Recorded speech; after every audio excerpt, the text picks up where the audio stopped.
Hello hi friends, welcome back to லோகிஸ் life style. So என்னோட சேனலில் ஃபஸ்ட் டைம் பார்க்குறதா இருந்தால் மறக்காமல் சப்ஸ்கிரைப் பண்ணிவிட்டு பக்கத்தில் இருக்க பெல் ஐக்கானையும் தட்டி விட்டுருங்க. வீடியோ பிடிச்சிருந்தா ஒரு like and comment also for me. So இப்போ வாங்க வீடியோக்குள்ளே போகலாம். இப்போ எங்கள் தெருவில் வந்து கூழ் ஊற்றிட்டு இருக்கோம். ஸோ இங்கே வந்து ஒரு 40-50 வீடு இருக்குது மொத்தமாக. அவர் ஃபேமிலி மெம்பர்ஸ் எல்லாம் இங்கே இருக்காங்க. ஸோ கொஞ்சம் பேர் வந்து அப்படி தள்ளி இருக்காங்க, சென்னை, பெங்களூர் அங்கே வந்துலாம் வருவாங்க.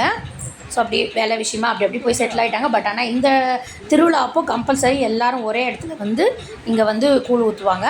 அதுவும் இல்லாமல் இந்த இப்போ நம்ம சென்னையிலலாம் பார்த்திங்கன்னா வெளியே எடுத்துகிட்டு வந்து ஊற்றுவோம், போகிற வரவங்க வாங்கிட்டு போவாங்க, அந்த பழக்கம். பட் ஆனால் இந்த ஊரில் வந்து இப்படி தான் பண்ணுறாங்க.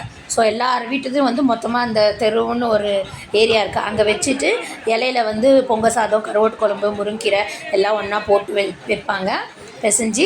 அது அப்புறம் பெரிய பானையில் ஃபஸ்ட்டு ட்ரம் வச்சுருந்தாங்க. அப்புறம் இப்போ பெரிய மண்பானை வைக்க ஆரம்பிச்சிட்டாங்க. அதில் எல்லார் வீட்டுக்கு கூழும் எடுத்துகிட்டு வந்து அதில் ஊற்றி மிக்ஸ் பண்ணி ஒரு 5 இல்லை 6 ஆடு வெட்டுவாங்க. ஸோ வெட்டி சாமியெல்லாம் கும்பிட்டு கூழ் குடித்து அந்த சாப்பாடு, அந்த பொங்கல் சாதம் எல்லாம் கொடுப்பாங்க. சாப்பிட்டுட்டு நம்ம பக்கத்தில் கங்கம்மா கோயிலுக்கு போயிட்டு வந்துட்டு வீட்டுக்கு போனதுக்கப்புறமா அந்த ஆடு வந்து ஸோ கோயிலுக்கு போயிட்டு நம்ம லேடிஸ் எல்லாம் வீட்டுக்கு வந்துடலாம்.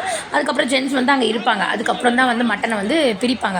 5லேருந்து 6 ஆடு வெட்டணும்ல, அதை வந்து தோலெல்லாம் உரித்து க்ளீன் பண்ணி, ஸோ வீட்டுக்கு 40 வீட்டுக்கும் இந்த மாதிரி 2 to 3 kgs கிட்ட வரும். அதில் வந்து ஃப்ரெஷ் மட்டும் வராது, மட்டனு, லிவரு, போட்டி, லங்ஸு, ஹெட்டு எல்லாம் கலந்து மிக்சிங்காக வரும். நம்ம தனித்தனியாக பிரித்து நம்ம சமைச்சிக்கலாம். பிரியாணி, கிரேவி, ஃப்ரை அந்த மாதிரி பண்ணி நாங்கள் சமைச்சு சாப்பிடுவோம். சாப்பிட்டுட்டு இந்த நாள் இப்படி தான் எங்களுக்கு ஃபுல்ஃபில் ஆகும். வருஷத்தில் இது ஒரு நாள். எனக்கு தெரிஞ்சு 13 இயர்ஸாக நான் பார்த்துட்ருக்கேன். இதுக்கு முன்னாடியும் இப்படி தான் பண்ணிகிட்டு இருந்தாங்களா. முன்னாடிலாம் வந்து அங்கேயே சமைச்சு சாப்பாடு போடுவாங்களாம். ஸோ இப்போ கொஞ்சம் பெருசாகிடுச்சு, அதெல்லாம் முடியல. அதனால் மட்டன் வந்து இப்போ பிரித்து அவங்கவுங்க வீட்டுக்கு தனித்தனியாக கொடுத்து அனுப்பிச்சிடுறாங்க. ஸோ நம்மளே சமைச்சு சாப்பிட்டுக்க வேண்டியது தான்.